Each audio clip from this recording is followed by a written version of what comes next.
Good morning friends, welcome to today's lecture of Scrubber working principle. Friends, आज के इस lecture में basically हम बात करेंगे कि स्क्रबर क्या होता है, वो किस तरीके से काम करता है, उसका क्या इंपॉर्टेंस है एंड उसके क्या एडवांटेजेस होते हैं एंड क्या डिसएडवांटेजेस होते हैं and various other things related to scrubber. Before starting today's lecture, अगर आपको मेरे लेक्चर्स अच्छे लगते हैं तो मेरे चैनल को सब्सक्राइब कीजिए और जितना ज़्यादा पॉसिबल है उतना ज़्यादा वीडियोस को लाइक कीजिए और अपने फ्रेंड से शेयर कीजिए। मेरा ये जो लेक्चर है इसके पीडीएफ का लिंक मैं अपने डिस्क्रिप्शन बॉक्स में डाल दूंगा, जिसको भी ये डाउनलोड करना है वहाँ पे जाके इसलिए डाउनलोड कर सकता है। सबसे पहले हमारे लिए ये जानना जरूरी है कि स्क्रबर होते क्या हैं। तो याद रखिएगा कि हम सब ने केमिकल इंडस्ट्रीज़ में स्क्रबर देखा हुआ है। स्क्रबर बेसिकली आपका एयर पॉल्यूशन कंट्रोल डिवाइसेस के नाम से जाना जाता है।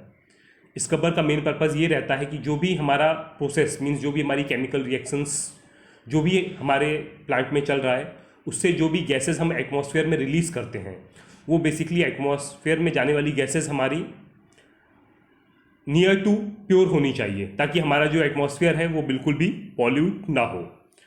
ये जो हमारा काम है, ये काम बेसिकली हम स्क्रबर की हेल्प से करते हैं। Scrubber are one of the devices that control emissions, specially acid gases. जैसा कि मैंने आपको बताया, scrubbers can also be used for heat recovery. अगर आपकी काफ़ी गर्म गैसेस जा रही हैं तो इसको हीट रिकवरी के लिए भी यूज़ किया जाता है। इट रिमूव टॉक्सिक और corrosive compounds from exhaust and neutralize it. ये टॉक्सिक कंपाउंड्स को ले लेता है गैस से और उसको न्यूट्रलाइज करता है। इट रिमूव, यहाँ पे जो बेसिक प्रिंसिपल है जिसके ऊपर स्क्रबर काम करता है वो है आपका डिफ्यूजनल इम्पैक्ट। मीन्स कोई गैस जा रही है, उसके ऊपर लिक्विड आपका फॉल हो रहा है उसके इम्पैक्ट की वजह से, कि सडन दो चीज़ों के टकराने की वजह से। Second one is reaction with solvent. Either reaction होता है यहाँ पे या फिर एब्जॉर्प्शन इनटू लिक्विड सॉल्वेंट। ये बेसिकली तीन प्रिंसिपल्स हैं जिनके बेस पे आपका स्क्रबर काम करता है। याद रखिएगा, पहला होता है inertial impact, second one is reaction and third one is absorption into liquid. अब हम बात करते हैं बेसिक सेटअप की स्क्रबर का कैसा होता है। तो ये देखिए, ये आपका बेसिक सेटअप होता है। आपकी जो भी रॉ गैसेज हैं, मीन्स जो भी प्लांट से आपकी गैसेज आ रही हैं जिसमें ढेर सारे पॉल्यूटेंट्स हैं, उनको आप, ये आपका एक पैक टावर होता है। इस टावर के अंदर आप packings depending upon your requirement डालते हैं, बट बेसिकली आप इसमें रैंडम पैकिंग्स यूज़ करते हैं। यहाँ से आप रॉ गैसेज यहाँ से इन करते हैं। इसके बाद में ये लिक्विड आप आइदर ये जो लगा हुआ वेसल है इससे आप यहाँ पे सर्कुलेट कर रहे हैं। ये जो लिक्विड का सिलेक्शन रहता है वो बेसिकली डिपेंड करता है कि आप कि जो गैसेज आ रही हैं उसके अंदर किस तरीके के इम्प्योरिटीज़ प्रेजेंट हैं या फिर उसके अंदर किस तरीके के पॉल्यूटेंट्स प्रेजेंट हैं जो आपको रिमूव करना है। उसके बेस पे ये जो स्क्रबिंग लिक्विड है इसका सिलेक्शन किया जाता है। उस स्क्रबिंग लिक्विड को इस पंप की हेल्प से इस टावर में घुमाया जाता है। याद रखिएगा, गैस आपके टावर के नीचे से जाती है, टावर के अंदर पैकिंग प्रेजेंट होती है और ये स्क्रबिंग लिक्विड आपके टावर में घूमता है। ऊपर ये आपकी स्प्रे नोजल्स लगी हुई हैं जहाँ से आपका ये जो स्क्रबिंग लिक्विड है ये यहाँ पे स्क्रब होता है और जो भी गैस में आपकी इम्प्योरिटीज प्रेजेंट है वो सारी इस लिक्विड के अंदर आ जाती हैं और जो क्लीन गैस है वो बेसिकली आपका बाहर की तरफ मूव करती है। सो होप आपको स्क्रबर का बेसिक सेटअप बिल्कुल क्लियर हो गया होगा। नाउ अगर हम प्रोसेस की बात करते हैं कि कैसा प्रोसेस होता है स्क्रबर में, तो scrubbing is also referred as absorption. जैसा कि मैंने आपको पहले बताया कि इसमें दो तीन प्रिंसिपल्स है, लाइक इनर्शियल फोर्स, जिसकी वजह से दो चीज़ें एक दूसरे से जब टकराती हैं। Second one is scrubbing and third one is reaction. एक एब्जॉर्प्शन इसमें होता है, जैसा कि मैंने आपको पहले बताया। स्क्रबिंग के केस में there is a transfer of component from the gas phase to the liquid phase. जो आपका गैस फेज होता है, जो नीचे से आपका टावर में इन कर रहा है, यहाँ से लिक्विड फेज में आपका एक जो कंपोनेंट है वो ट्रांसफर होता है।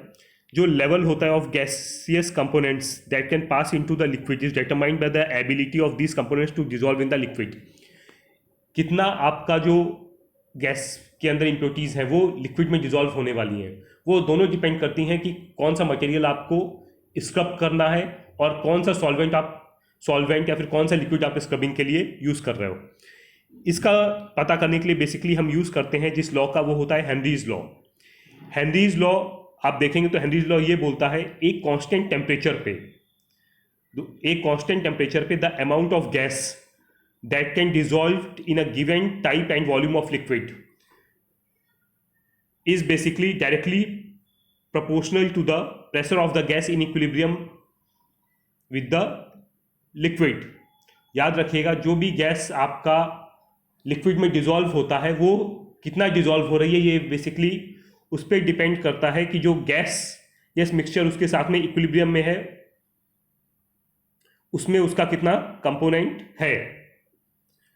दोबारा समझिएगा, हेनरीज लॉ आपका ये बोलता है द अमाउंट ऑफ गैस, जो अमाउंट एक गैस का एक लिक्विड में डिजॉल्व होता है वो डायरेक्टली प्रोपोर्शनल होता है to the pressure of the gas in equilibrium with the liquid, कि उस लिक्विड के इक्विलिब्रियम में जो गैस है वो कितने प्रेशर पे है। This is basically Henry's law. तो हेनरीज लॉ को अगर आप डिटेल से समझेंगे तो आपको बेसिकली ये आइडिया लगेगा कि पर्टिकुलर गैस एक लिक्विड में कितना डिजॉल्व होती है। Moving to next slide. ये अगेन प्रोसेस में यहाँ पे हल्का सा बताया गया है। यहाँ से आप देखिए, ये एक एनिमेटेड डायग्राम है। यहाँ से आप देखेंगे तो आपका रॉ गैसेज अंदर जा रही हैं, ये नीचे आपका स्क्रबिंग लिक्विड भरा हुआ है, ये यहाँ पे सर्कुलेट हो रहा है, ये सर्कुलेट होकर नीचे की तरफ आ रहा है। तो ये जो आपकी गैस है इसमें के अंदर जो भी इम्प्योरिटीज़ हैं वो सारी इम्प्योरिटीज़ नीचे इस लिक्विड में आ गई और आपका प्योर जो गैस है वो आपके प्लांट से या फिर टावर से बाहर जा रही है। अगर हम बात करें तो वाटर एक मोस्ट कॉमन लिक्विड है जिसको हम यूज़ करते हैं for removal of contaminants. Water को छोड़ के हम दूसरे भी लिक्विड्स यूज़ करते हैं, जैसा कि मैंने आपको पहले बताया। वो डिपेंड करता है कि आपको कौन सा मटेरियल स्क्रब करना है। Caustic solution sodium hydroxide is the most common scrubbing liquid. ये सबसे कॉमन स्क्रबिंग लिक्विड होता है फॉर HCl, SO2 या फिर both. Sodium carbonate and sodium hydroxide को भी यूज़ किया जा सकता है ऐसे लिक्विड्स को स्क्रब करने के, ऐसी गैसेस को स्क्रब करने के लिए। अब हम बात करते हैं अगर स्क्रबिंग, तो बेसिकली स्क्रबिंग आपकी दो तरीके से डिसाइड की जाती है। एक आपका वेट स्क्रबर्स भी होते हैं और कुछ आपके ड्राई स्क्रबर्स भी होते हैं। तो याद रखिएगा कि जो ड्राई स्क्रबर्स होते हैं, ये जो मैं आपको बता रहा हूँ ये बेसिकली ड्राई स्क्रबर्स के केस में बता रहा हूँ, बिकॉज यहाँ पे आप एक लिक्विड यहाँ पे रोटेट कर रहे हैं, जो आपके जो गैसेज हैं उसके अंदर जो भी आपका अनडिजायर्ड चीज़ प्रेजेंट है उसको स्क्रब कर रहा है। बट आपका सॉलिड ड्राई स्क्रबिंग के केस में आपका एक बेड रहता है जिसमें जो भी स्क्रबिंग मटेरियल होता है वो प्रेजेंट होता है और जब गैस उससे पास होती है तो वो ऑटोमेटिकली स्क्रब होकर बाहर निकलती है। अगर हम बात करते हैं बेसिकली कि डिज़ाइन पैरामीटर्स कौन कौन से होते हैं एक स्क्रबर को डिज़ाइन करते टाइम, तो बेसिकली याद रखिएगा इसके सबसे इंपॉर्टेंट पैरामीटर्स होते हैं liquid to gas flow rate, कि आपकी गैस किस फ्लो रेट से एंटर कर रही है और आपका लिक्विड किस फ्लो रेट से सर्कुलेट होना है। L/G ratio means liquid to gas ratio, ये कभी भी जितना रेसिडुअल एमिशंस हैं, मीन्स जितना रेसिडुअल अमाउंट ऑफ इम्प्योरिटी आपकी गैस में डिजाइड है उसके बेस पे ये कभी भी डिफाइन नहीं होता है। इसमें आपका गैस किस फ्लो रेट से आ रही है और इसमें कितना इम्प्योरिटीज़ का लेवल है उसके बेस पे ये L/G रेशियो जो है वो फिक्स किया जाता है। L/G ratio is also determined by the scrubbing system the properties of the gases जो हमें क्लीन करनी है, स्क्रबिंग लिक्विड हम कौन सा यूज़ कर रहे हैं एंड जो हमें रिक्वायर्ड रेसिडुअल एमिशंस हैं वो कितने होने चाहिए, उसके बेस पे हम ये L/G रेशियो फिक्स करते हैं। अगर हम फ्लो डायरेक्शंस की बात करते हैं तो बेसिकली तीन तरीके के आपको देखने को मिलेंगे। एक आपका कोकरेंट फ्लो, जैसा कि आपको पता है कोकरेंट में दोनों के दोनों आपके सेम डायरेक्शन में मूव करते हैं। इसको बेसिकली वहाँ पे यूज़ किया जाता है जहाँ पे लोअर पॉल्यूटेंट कॉन्सेंट्रेशन आपके स्क्रबिंग लिक्विड में होते हैं। कोकरेंट को बेसिकली वहाँ पे यूज़ होता है जहाँ पे high gas and liquid loads होते हैं, एंड क्रॉस करेंट्स को बेसिकली वहाँ पे यूज़ होता है जहाँ पे आपकी मैक्सिमम कॉन्सेंट्रेशंस इम्प्योरिटीज की प्रेजेंट होती हैं, वहाँ पे हम क्रॉस करंट का यूज़ करते हैं। तो बेसिकली अगर आप फ्लो के हिसाब से देखेंगे तो ये तीन तरीके से आपके फ्लोज होते हैं, बट मैक्सिमम आपको इंडस्ट्रीज में आपको काउंटर करेंट फ्लो स्क्रबिंग्स देखने को मिलती हैं। Counter current means opposite direction, co current means same direction and cross current means एक दूसरे के वर्टिकल में जब आपका लिक्विड और गैस फ्लो करता है। नाउ अगर हम बात करते हैं एडवांटेजेस क्या होते हैं स्क्रबर्स के, तो याद रखिएगा they can handle flammable and explosive dusts, they provide gas absorption and dust collection in a single unit, they provide cooling of hot gases, compact corrosive gases and dusts can be easily neutralized। And अब हम बात करते हैं disadvantages क्या होते हैं scrubber के। तो high potential for corrosion problems because ये हाईली एसिडिक मीडियम्स को हैंडल करते हैं। They collect particulate may be contaminated and recyclable. Protection against unfreezing is required. Disposal of waste sludge can be very expensive. Require makeup water to replace purge liquid and disposed sludge. इसमें continuously जैसे मान लीजिए आपको कोई tower है, आपका एक तरफ से कोई गैस आ रही है जिसको यूज़ करने के लिए मान लीजिए HCl के फ्यूम्स आ रहे हैं, उसको यूज़ करने के लिए आप वाटर सर्कुलेट कर रहे हैं। तो जब वाटर एक पर्टिकुलर लेवल तक सैचुरेट हो जाएगा तो आपको वो वाटर डिस्कार्ड करके वहाँ पे नया वाटर मेकअप करना पड़ेगा। ये इसके कुछ डिसएडवांटेजेस होते हैं स्क्रबर के। बट याद रखिएगा स्क्रबर्स जो होते हैं वो आपके प्लांट के बैकबोन्स होते हैं। Because as per government guidelines आप कोई भी अनवांटेड गैसेज आप एटमॉस्फेयर में नहीं छोड़ सकते हैं। इसीलिए याद रखिएगा स्क्रबर्स सबसे ज़्यादा इम्पॉर्टेंट रोल प्ले करते हैं प्लांट में। बिकॉज ये आपका ये एश्योर करते हैं कि आप कुछ भी आप गैसेस जो भी एटमॉस्फेयर में रिलीज कर रहे हैं वो बिल्कुल प्योर हैं। अब बात करते हैं pollutants that are basically removed by scrubbers.